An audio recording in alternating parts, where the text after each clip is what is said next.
Welcome to the Visibility Palooza. I am here with Laurie Seymour. Super excited because we're going to get to know you, Laurie.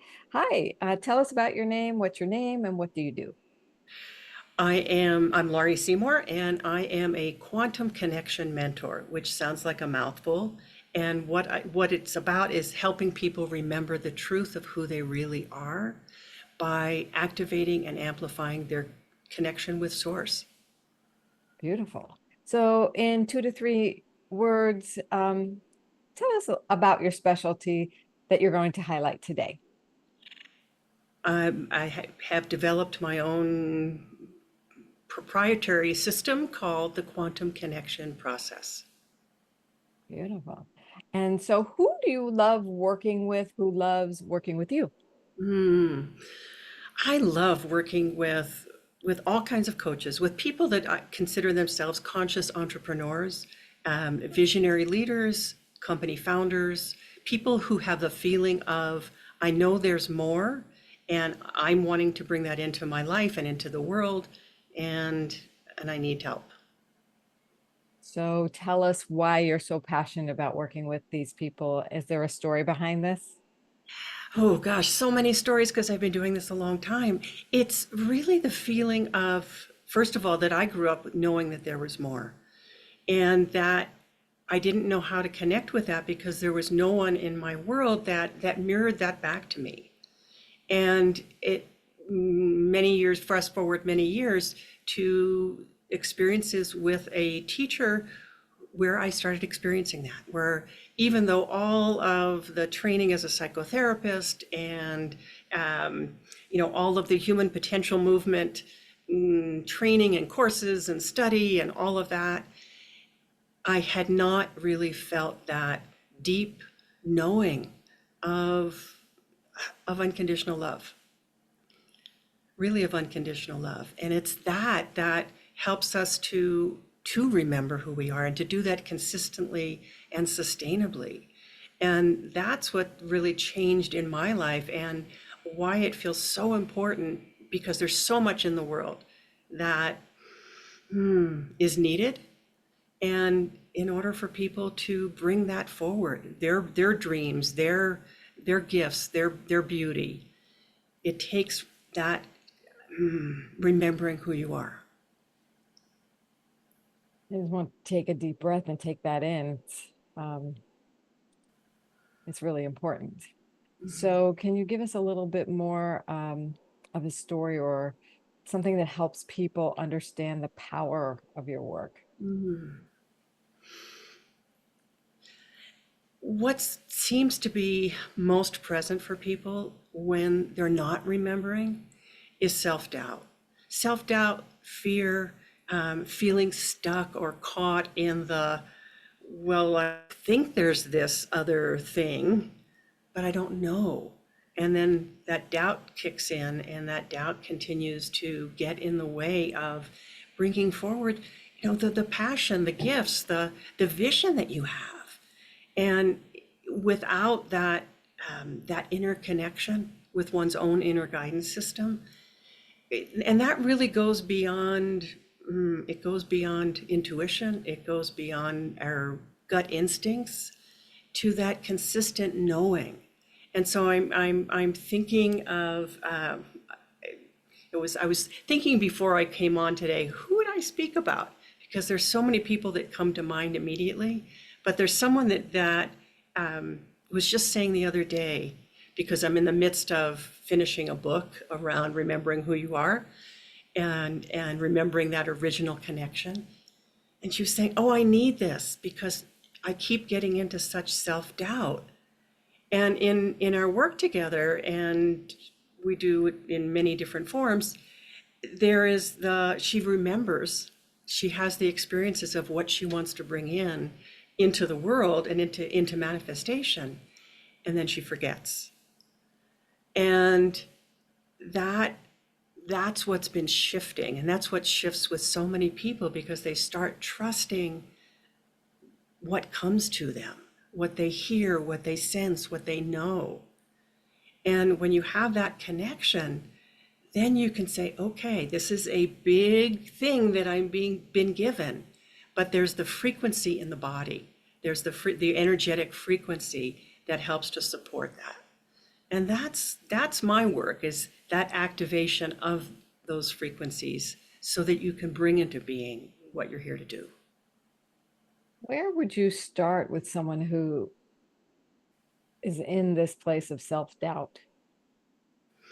Really, not so much about like where it started, because people usually know where that started, or the genesis of that. My work is so much about energy, and so whether it's in with Tureya Touch or with Tureya Meditation, which are modalities that where I was brought in as a grand master, it, it's about them starting to have the feeling in their body of what it feels like when you're remembering, what that remembrance feels like, that interconnection feels like. And in my work, that's what happens with people, is that they have that experience, and then they start to recognize that experience as, oh, this is what, and I'm going to say something perhaps controversial, but this is what truth feels like. This is what the truth of my own interconnection feels like. And so when self-doubt then kicks in, you can say, well, wait a minute, that feels yucky. That does not feel like truth. That doesn't feel like what I felt this morning or last week. So let me take a look at that, and let me then remember in my body, in my cells, what that experience is. Like a reprogramming. So you can It is like a reprogramming, or a reawakening. And that's why I think I use the word remembrance, because it's when your cells get lit up in this way, and that's literally what happens, then there's that, it's like it's bringing into the foreground the blueprint of who you are, the blueprint you came in with.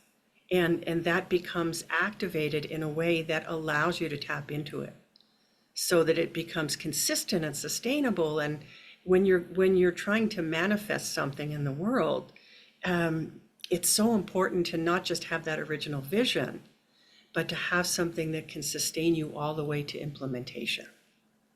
in your cells. In your cells, exactly, in your cells. And then, part of my work is teaching people how to remember that. And whether that's, well, in so many different ways, but really it is about the remembering of that. Hmm, sounds beautiful. And so if people want to find you, where would they go?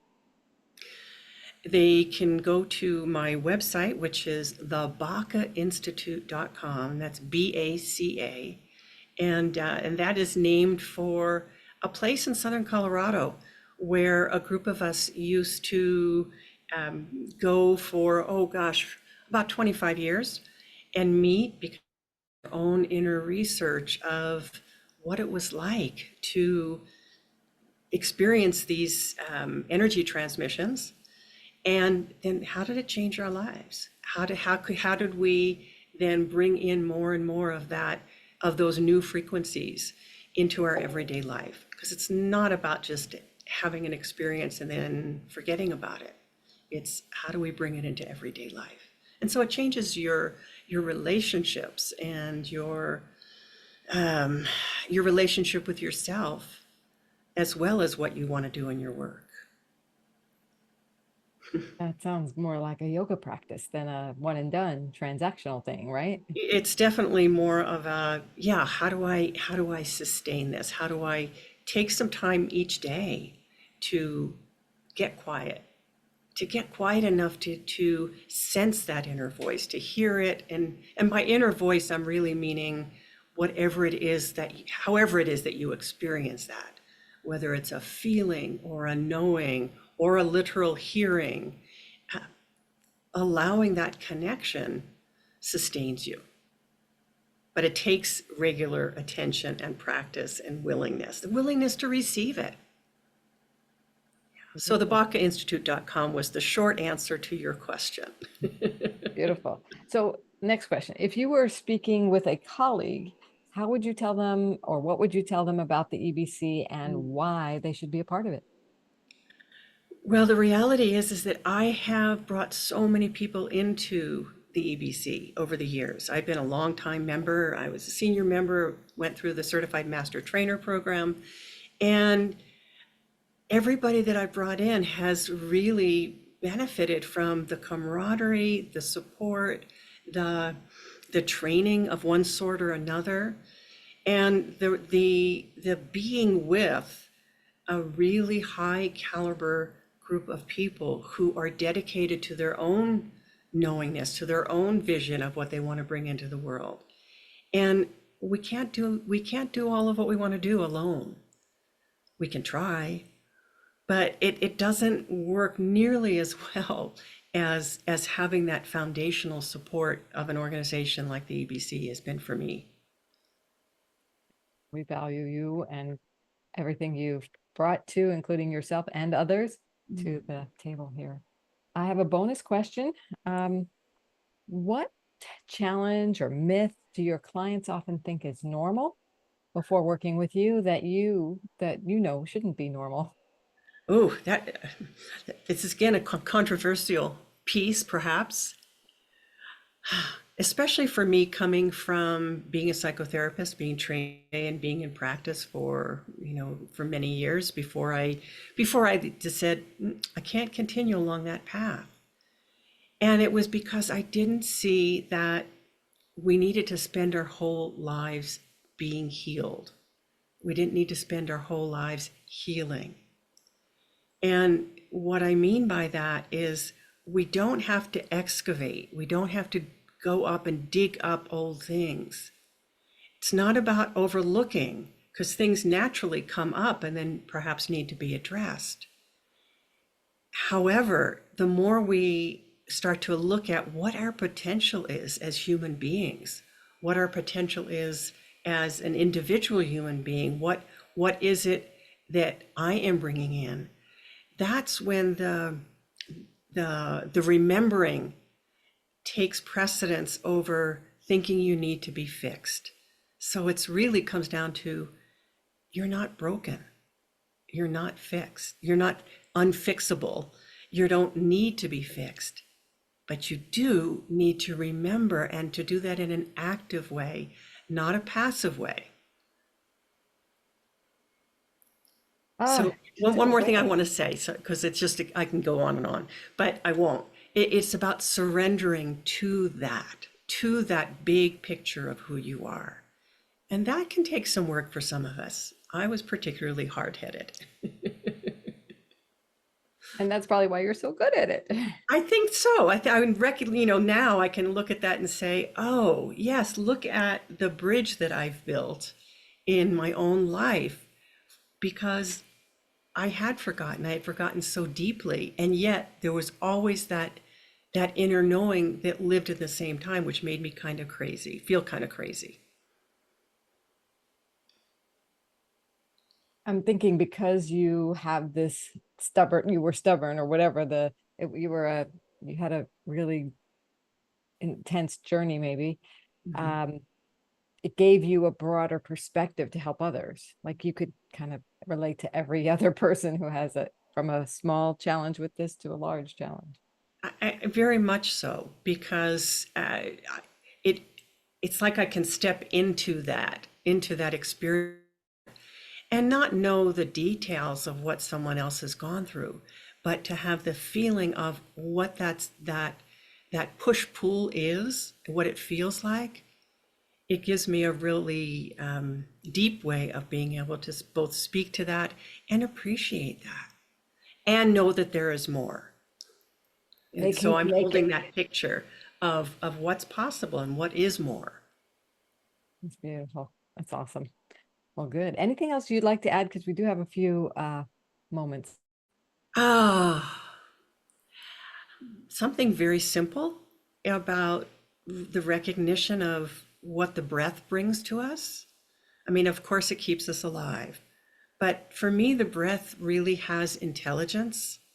It is that connection with our own creative intelligence. It's the connection with the field.